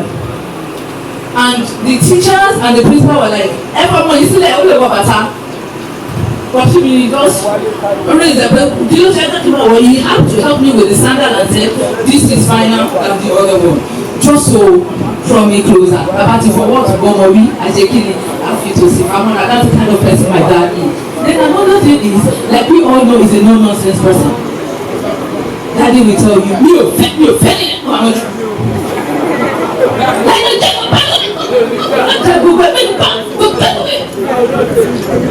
will not take it. The funny thing is, the moment he said I will not take it,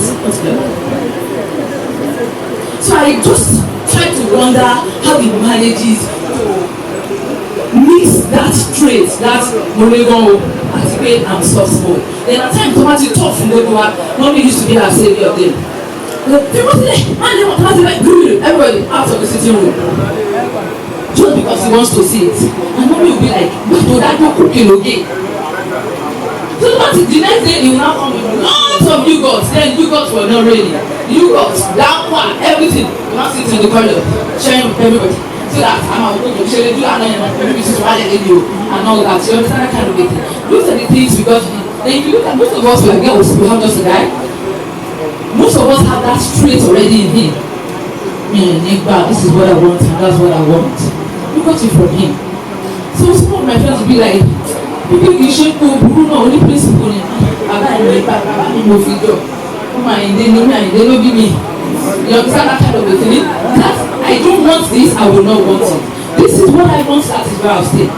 That's a daddy's style and everybody knows about him. Then another thing is fashion statement. Daddy's fashion statement is, how will I put it? I still can't figure it. It's exceptional. Thomas always somebody in the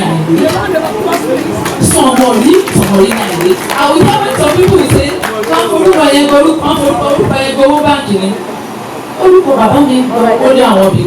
I can say it.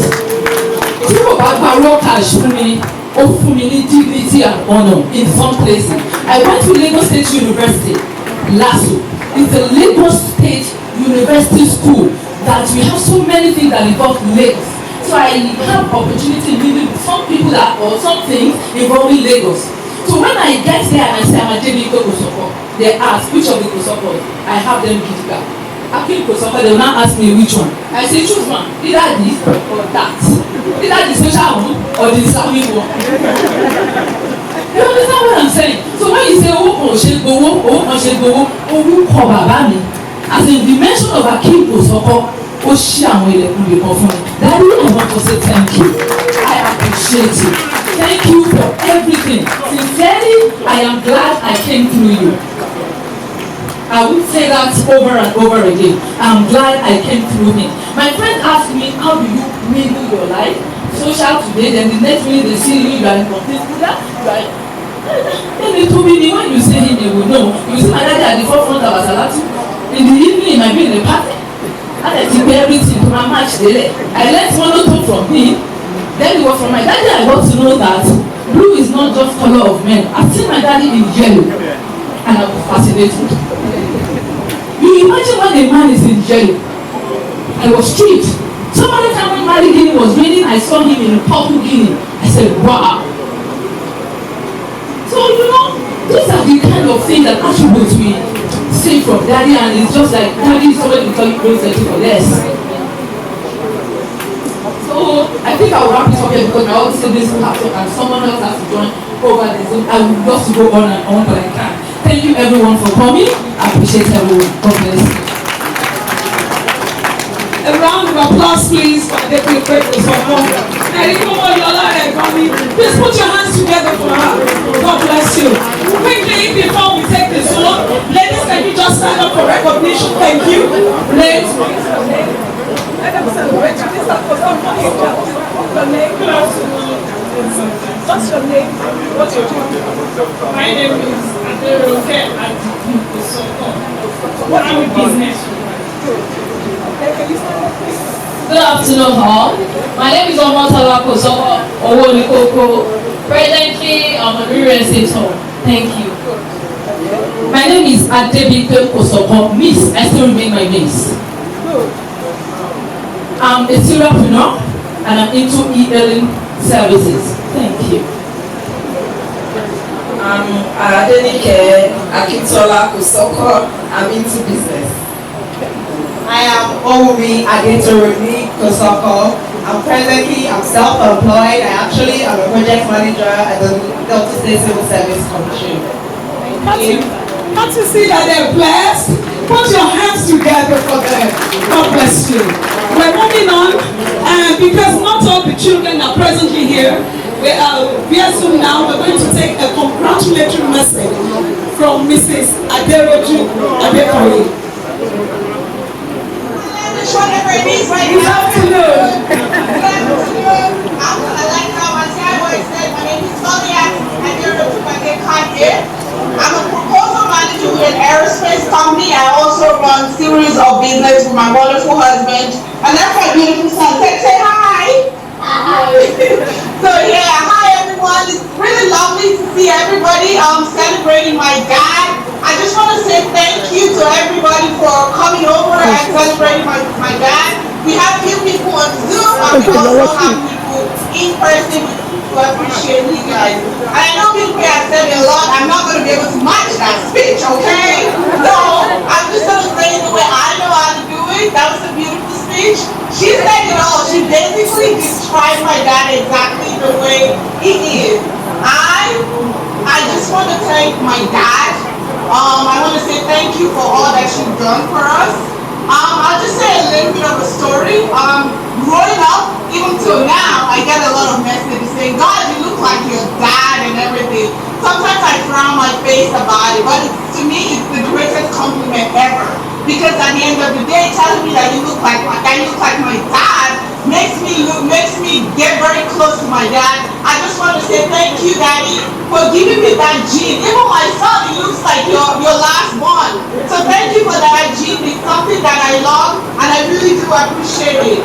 So when you see my dad, basically. The first thing you're gonna think about him is like, he's this strict man, he doesn't smile, he's a no-nonsense guy. Yes, he's definitely a no-nonsense guy. But come on now, give the guy a break. Yeah, you can see all my sisters sitting there. The guy has 10 girls. What do you expect? He has to chase those vultures away. He really needed to chase those vultures away. And I know when we were younger, they didn't really just have me and my sisters in the house. You would have sometimes my cousins and my family friends. Sometimes we were all 10 girls in the house and just this man. I mean, what do you expect him to do? He has to chase those vultures away. You can see the way we all turned out right now. We're all married with kids. We're successful in our own various capacity. Father, we want to say thank you to you. You are a very loving, kind-hearted man. You're very caring, although you try to put on a face. I understand that. But we still love you the way you try to put on the face. I don't mean to mention that as well. So you can tell it's obvious. I'm saying the name exactly. We love you, Daddy.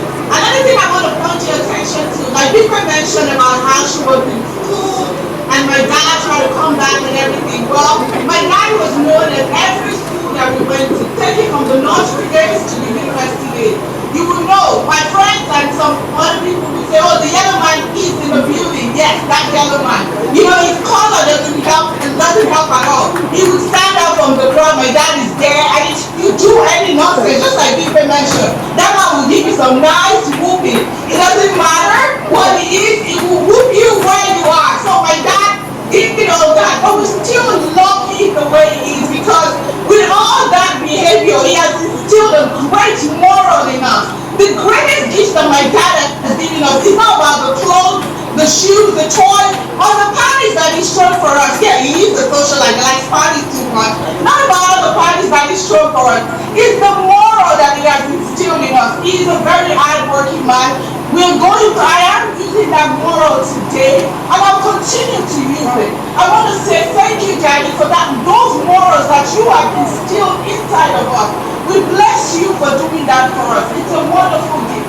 You did all these things for us, but God, Lord, the morals that you taught us, God, we thank you. Thank you, Baba K. We love you so much. Thanks for the love that you show us. Thank you, Baba K.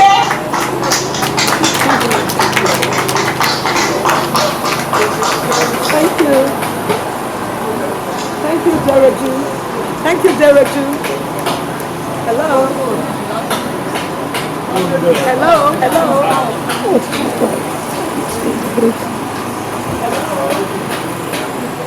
Your staff, your fashionist girl, oh my God. Please put your hands together for him. Now, I know people are, it's not easy to be seated. Honestly, I want people to turn up. They're very big and power. And it takes joyous 70th birthday in good health. Many happy returns, sir. Igba ọdún kan ni. Many happy returns, Birthday, Baba K. We love you. Thank you so much for everything you've done for us and you continue to do for us. May you live long to continue to enjoy the fruit of your labor. Happy birthday, sir. May Almighty Allah continue to kind of protect you. We love you. Happy birthday. Happy birthday. Are you one? Are you two? Are you three? Are you four? Are you five? He's 7! Hooray! Hooray! We love you!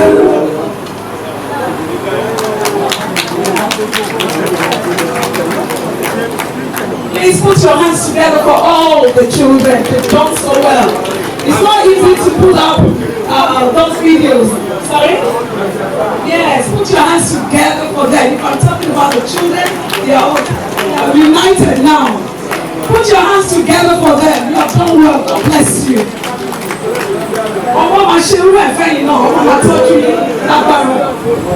Surprise me. Well, it's a surprise anyway, but I've done such a thing to my wife as well. That's why they put it in returns to me. So I expect it anyway. Everybody surprised. Surprise. It's a surprise, and it's not a surprise, as I will say, because I've done such a thing when my wife was doing 60 eggs like day. I thought I do something. Which of the messages not the most? They will not feed you. All my children do anytime, any day. God bless you. You will live long to reap the fruits of your labor. Inshallah. Are you enjoying this party? It's a party, but you know, we're fasting, so we can't do much. Emma Rush, please wait till 7 o'clock. We're breaking here. Is it okay? Is it okay? Am I talking too fast? Is it okay?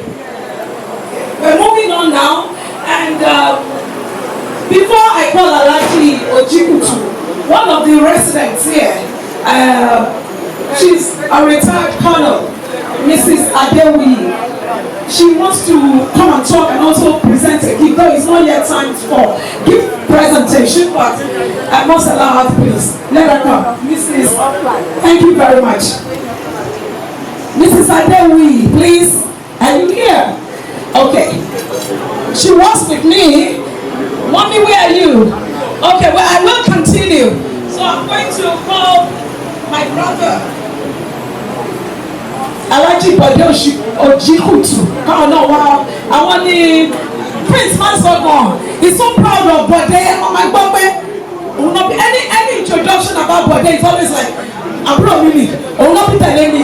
Abro Mini. Oh my Mini. And you can see the yes, Benjamin saw the anytime you want to introduce him, you always say like Abro Mini. We want to thank God. There's so much love in this family. Please.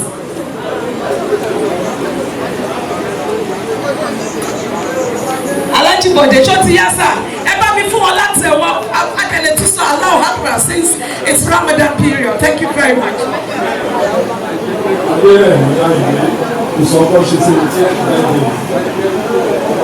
Èmi fún ojú òní Abdulfatai Ọlábọ̀dé Òjì. Mo jẹ́ àbúrò fún Àyìndé Adérẹ̀mí Ìsọ̀kọ́. Ìyá mi náà níbí wa.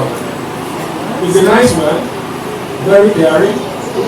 He looks after most of our brothers and sisters, including the children and his own children as well.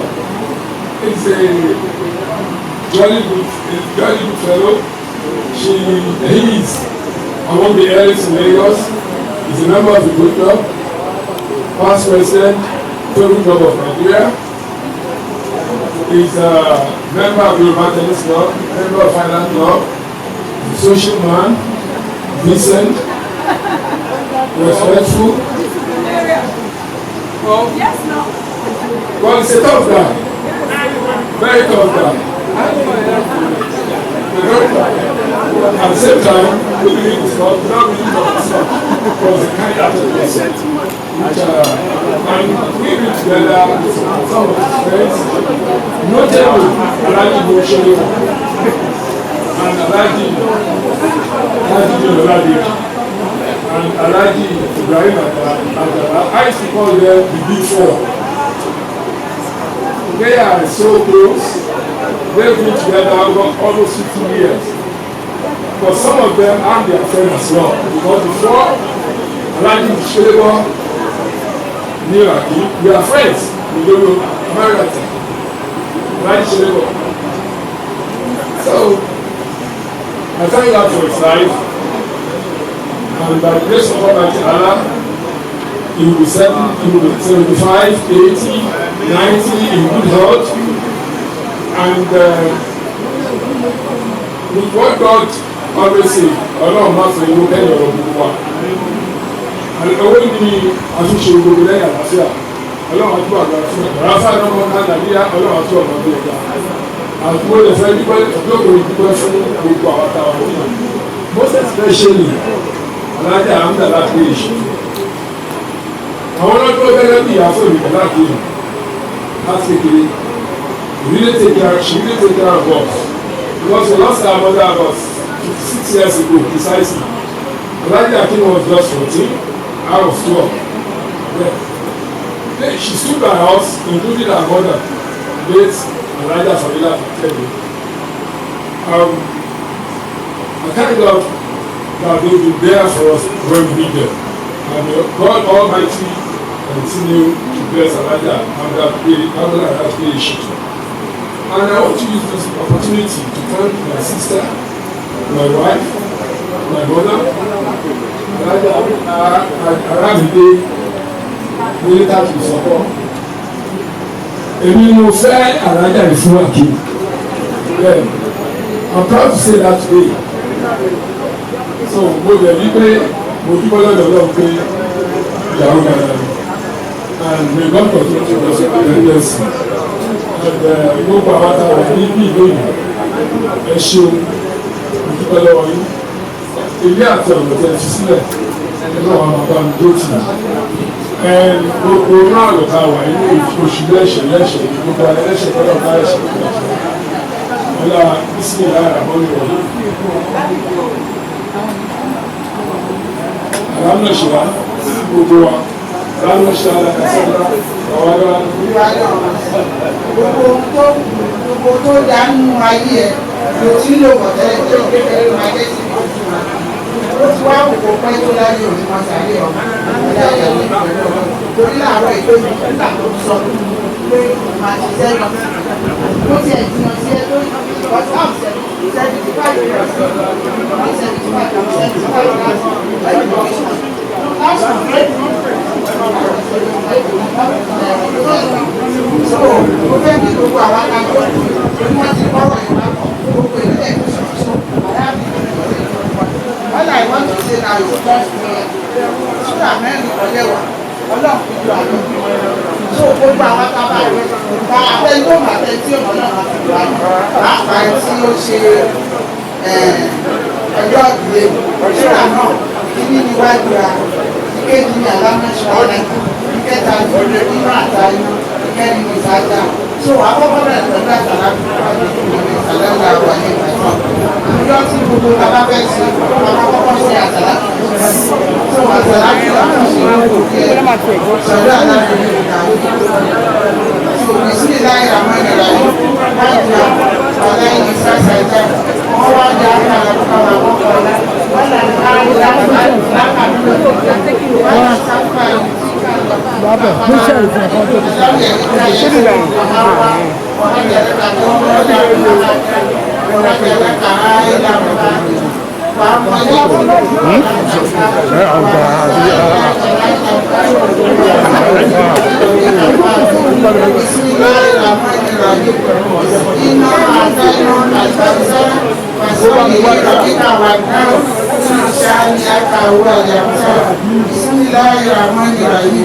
Sajana Sibilai Waraita Nosa Yaji Muno Nehimaya Wata Wasabi Bianchi Rabika Wasta Jafri Nino Ukalmata Bismillahirrahmanirrahim Alhamdulillahi Rabbil Alamin Arrahmanirrahim Maliki Yawmiddin Iyyaka na'budu wa iyyaka nasta'in Ihdina siratal mustaqim Siratal ladzina an'amta 'alaihim ghayril maghdubi 'alaihim waladdallin. Amin. Subhana rabbika rabbil izzati amma yasifun. Assalamu ala al-mursalin.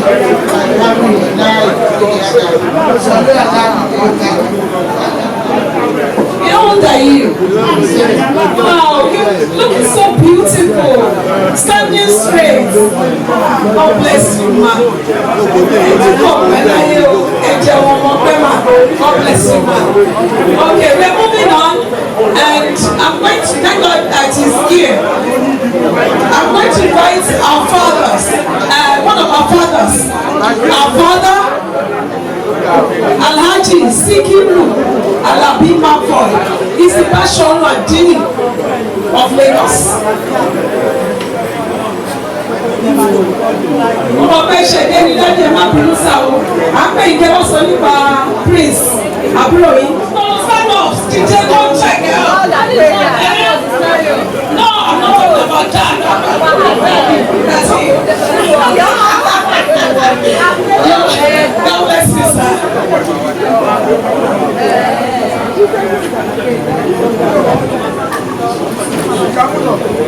Sọlá ló kékeré.